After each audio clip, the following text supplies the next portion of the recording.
अस्सलाम वालेकुम नाज़रीन, प्रोग्राम खैरपुर मीरस टाइम सां गॾु मां आहियां अवेस गिलाल।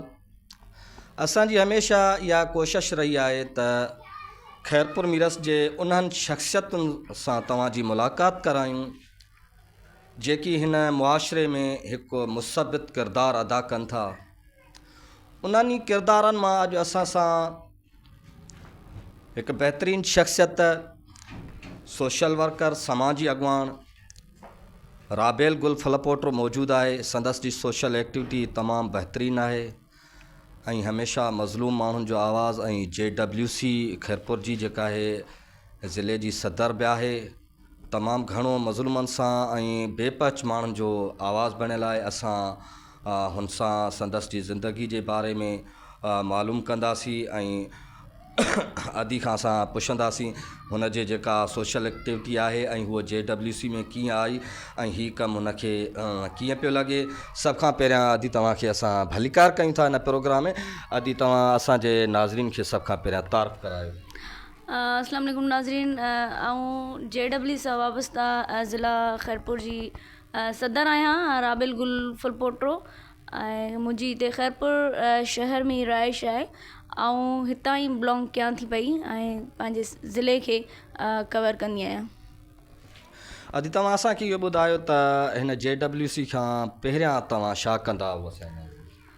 JWC खां पहिरियां मां पीपल्स पार्टी में हुयसि, ज़िले जी कोऑर्डिनेटर। सो उन खां बाद में मतिलब कि वार्डनि ते सिटियुनि ते कमु कयोसीं डॉक्टर नफ़ीसा शाह सां गॾु। ऐं हींअर मूंखे शौक़ु थियो त मूंखे साफ़ ई थियणो आहे। पोइ मूं हिकिड़ी साफ़ जी तनज़ीम शौकत नूनारी साहब सां राब्तो कयो। उन्हनि खे चयूं मूंखे साफ़ ई थियण जो शौक़ु आहे। पोइ शौकत साहब चयो त तव्हां पहिरियां ट्रेंड थियो, अचो असां साफ़नि जी हिकिड़ी तनज़ीम आहे JWC, journalist writer civil society, पहिरियां अची उते कमु कयो ऐं बाद में इंशाअल्लाह तव्हां सां असां गॾु आहियूं।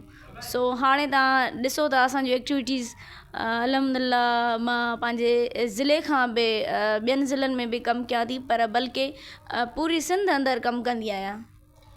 तव्हां असांखे इहो ॿुधायो त पहिरियां तव्हां जीअं ॻाल्हि कई त तव्हां सियासत में बि रहिया, त सियासत में ऐं हाणे हिन कम में तव्हांखे हाणे कंहिं में घणो मज़ो अचे पियो? मूंखे साफ़त में मज़ो घणो थो अचे। छो जो अच्छा, सियासत खां साफ़त सही आहे? साफ़त सही आहे। साफ़त हिकिड़ो आज़ादु पेशो आहे ऐं हिकिड़ो ग़रीब मज़लूम हारी जो आवाज़ु आहे ऐं साफ़ ई उहे न जेके 500 वारा आहिनि। साफ़त कयो त असल कयो, असल साफ़त में मज़ो ई पंहिंजो आहे। के हूंदा आहिनि पंहिंजा हालात ठीकु करण जे लाइ ईंदा आहिनि, के माण्हू हूंदा आहिनि ब्लैकमेलर, के हूंदा आहिनि अतई साफ़ी जिन असल साफ़िन खे बि बदनाम कयो आहे। बल्कि मां इहो ई चवंदमि तव्हां अगरि साफ़ ई थियो त असल साफ़ ई थियो, जीअं साफ़त वारो उन में जज़्बो हुजे।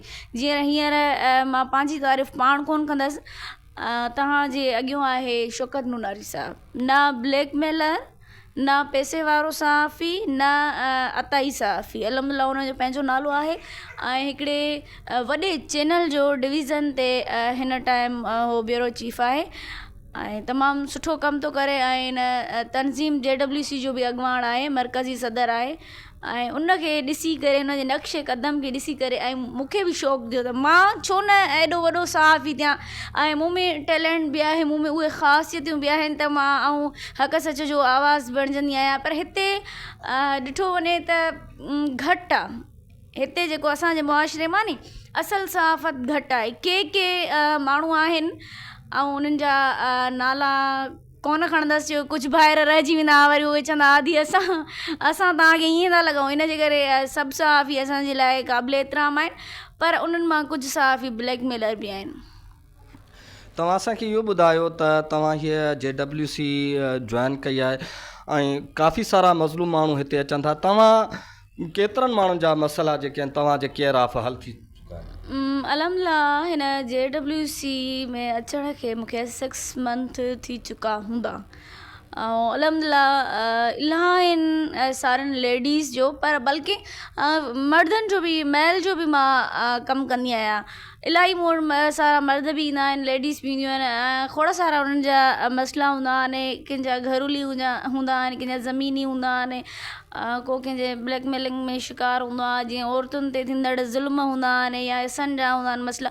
कई मसइला मां हिते JWC जे प्लेटफॉर्म तां हल कया आहिनि। उहे ॻणप जेतिरा न आहिनि, बल्कि मूं वटि रिकॉर्ड बि आहे। तव्हां असांखे ॿुधायो, तव्हां ही सोशल कमु कयो था, मज़लूमनि जो आवाज़ु, छा तव्हांखे फैमिली जी सपोर्ट आहे?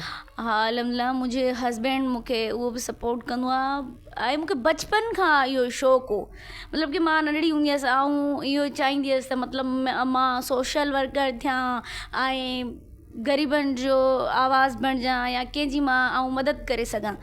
छो जो मां हिकिड़ी नॉर्मल फैमिली सां तालुक़ु रखां थी, ऐं मुंहिंजो फादर, मुंहिंजी मदर ऐं मूंखे ॾाढी सपोर्ट कंदा आहिनि। वैसे मुंहिंजा ब्रदर्स बि मूंसां गॾु हूंदा आहिनि हिन कम में। मुंहिंजो नंढो ब्रदर आहे नादिर अली, उहो बि मुंहिंजो कैमरामैन आहे। उहो बि इलाही मुंहिंजी सपोर्ट कंदो आहे, जाॾे बि आऊं वेंदी आहियां मूंसां गॾु हूंदो आहे हर प्रोग्राम में। बल्कि मूंखे पंहिंजी फैमिली जी घणी में घणी सपोर्ट मुंहिंजी फैमिली जी आहे। अच्छा, तव्हां असांखे इहो ॿुधायो त तव्हांजो सहाफ़त, सोशल एक्टिविटी, उन सां गॾु तालीम तरफ़ तवजो आहे? अलहमदिल्ला, ऐं जॾहिं सोशल वर्कर थी हुयसि त मां तॾहिं 8th क्लास में पढ़ंदी हुअसि। हालांकि उन टाइम मुंहिंजी अञा स्टडी लाइफ हुई, स्टूडेंट लाइफ हुई, पर मूंखे जज़्बो जाॻियो त मां हिकिड़ी वॾी केतिरी तालीम आहे तव्हां? हिन टाइम मां BA जा एग्ज़ाम हाणे ॾेई आई आहियां। कल्ह मुंहिंजा फाइनल थिया ऐं BA पार्ट 1 में आहियां।